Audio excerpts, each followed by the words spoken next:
As we continue to hold space with others, spend time with others, care for others, we inevitably at times take on pieces from those moments that we spend together. If this is the first time we're meeting, hey there, I'm Siobhan. I'm a licensed therapist, change expert, and life strategist. Here on this channel, I teach you how to intentionally thrive by unapologetically creating a life authentic to who you are. Let's get into today's chat. Self-care is such an important part of our life.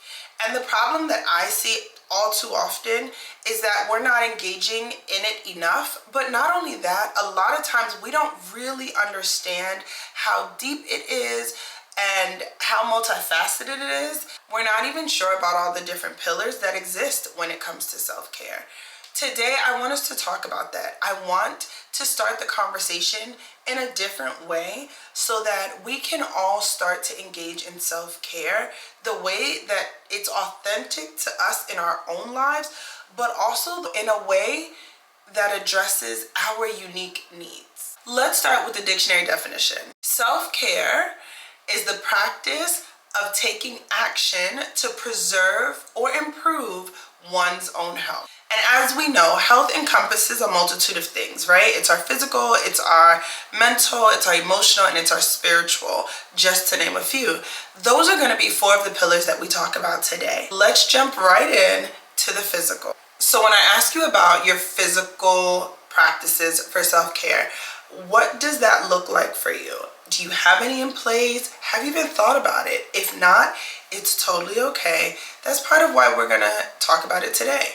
The physical dimension of self-care relates to the body, and also it relates to that which we breathe, how we move, our health and our nutrition, how we attend to our overall physical health. It's important that we are in tune with what our body is telling us it needs, that we're responsive to what the messages might be. Here's where we evaluate how we are truly taking care of our body and the systems within it that show up for us every day. Even if we're not 100% at any point in time, the truth of the matter is that we're here, we're breathing, we're present. And that means that we have the ability to still pour into our physical health and well-being. And so how do you do that practically when it comes to self-care? Sometimes it might look like ensuring you're getting adequate sleep. Sometimes it's your hygiene routine, taking time to not just rush through it, but really enjoy taking care of yourself. Enjoy whether it's wash day for your hair, whether it's, a mask, a face mask, whatever that looks like. Take time to actually intentionally go through that process of your hygiene routine and just embrace it. Assess your water intake. I'm one who has to be super intentional about that, because it's not that I don't want to drink water. It's not that I despise water. It's just that until I started being truly intentional about it, and that for me included, I had to have a water bottle that I liked, right? And that was something that was so small, but it made a huge difference. If my water bottle was something I enjoyed carrying around, if it wasn't too large or even too small to where I had to continue filling it up, I found that I was more apt to have it with me throughout the day. And it is factual that being hydrated makes a big difference in our body. Another way to check in on how you're attending to your physical pillar of self-care is to assess your diet. Try to figure out if what you're consuming is fueling your body or is it depleting you. And it really does make a difference. Some things may make us feel sluggish, some things may make us feel out of tune. Again, important to pay attention to what your physical signs look like for you. Now, under physical, I also put environment, because I think it is such an important aspect of our physical element of self-care. Why? Because what's around us truly does contribute to how we feel and how we show up. A few practical things that I thought of as I was looking at the element of environmental self-care was, first and foremost, I think it's super important. Make sure that you feel safe in your environment. I believe that if you don't feel safe, and that is an essential need, there's so much that will be affected. there's very little that you're able to then push past because you're concerned for your safety, rightfully so. And so if there is something that's happening or around you that makes you feel unsafe, I encourage you to seek support. I encourage you to seek help. Additionally, when it comes to your environment, declutter, take time to organize. Your environment can be somewhere that either recharges you or depletes you. And so I think, again, it's important to find out how your environment can be a place that refuels you, a place that you find peace and solace, a place that is there for you to cut out all the noise and just be your place of comfort. Now let's talk about pillar number 2. The emotional piece to who we are involves our heart, it involves love, it involves connections, it involves relationships that we engage in, the relationships that we have with ourselves, and the relationships we have with others. I know for me, I'm a very empathetic person. At times, maybe even share some characteristics with an empath. And I think that because of that, it is so important for me personally to assess how I'm feeling on a regular basis, where my emotions are on a regular basis, just kind of be one with my thoughts and parse things out and process accordingly. And so even when I talk to my clients, that is something that I encourage them to do regularly.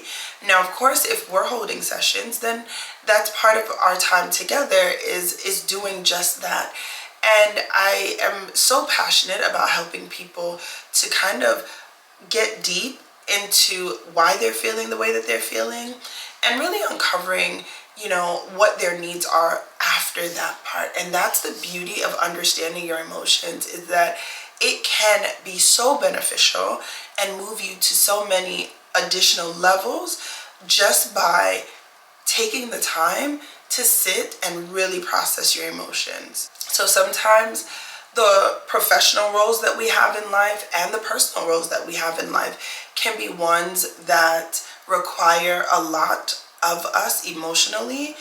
And because of that, unless we take time to process through those emotions and how we are pouring out so often, it ends up kind of piling up and piling up. And when it does, the question is, where does it go?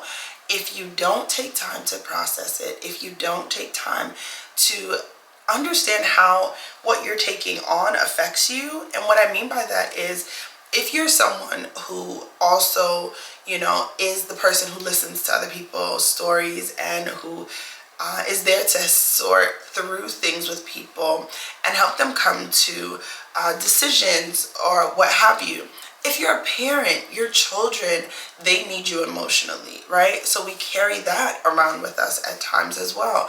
There's so many different roles and reasons why emotionally we give a lot to others. And so that's why it's important to make sure you're checking in with yourself emotionally and you're finding ways to engage in self-care under the emotional umbrella.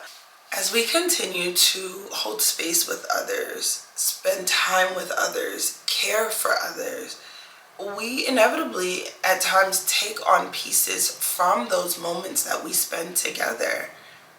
The stories we hear, the emotions that we see, the support that we give. And because of this, it is imperative that we dedicate time to processing through all of those things that we're experiencing, and also be intentional about taking care of ourselves and doing the work that's required to replenish ourselves. Some practical ways to do this: surround yourself with positive people. People who will respect and understand the boundaries that you set. People who will respect and understand when you have needs as well. And people who you can be honest with, who you can be vulnerable with, so that you too have a place where you can share how you're feeling emotionally. And sometimes for some people, this may not be easy to do.